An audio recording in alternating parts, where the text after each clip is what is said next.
अस्सलामु अलैकुम वरहमतुल्लाहि वबरकातुहू। इंशाअल्लाह वल अज़ीज़ आज हम नमाज के वाजिबात जानने की सादत हासिल करेंगे।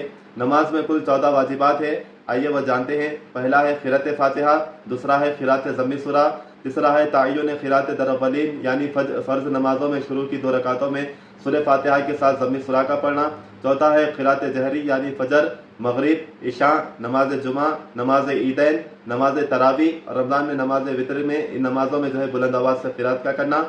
क़िरात सिर्री यानी ज़ोहर और असर की नमाज में आहिस्ता से क़िरात का करना। उसके बाद है छठा रियायत तरतीब यानी एक सजदे के बाद दूसरा सजदा करना।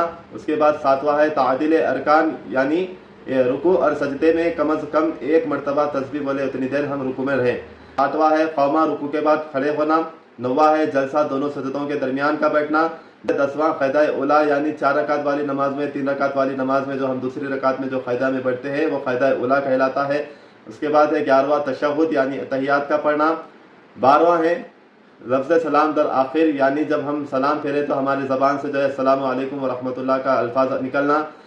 13वां है कुनूत वितर यानी वितर की नमाज में दुआए कुनूत का पढ़ना। और 14वां है नमाज ईदैन के तकबीरात यानी नमाज ईदैन में पहली रकात में अलहम से पहले और दूसरी रकात में क़िरात के बाद जो है तकबीरात यानी 3-3 तकबीरात का कहना ये वाजिब है।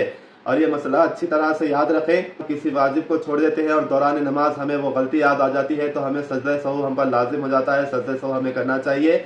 इसी तरह से अगर हम कोई वाजिब भूल कर छोड़ जाए और बाद में जो है उस वाजिब का हमें याद आता है तो फिर हमें जो है नमाज को दोहराना चाहिए। ये नमाज के वाजिबात है, इन मसले को अच्छी तरह से याद रखें। अस्सलामु अलैकुम व रहमतुल्लाह।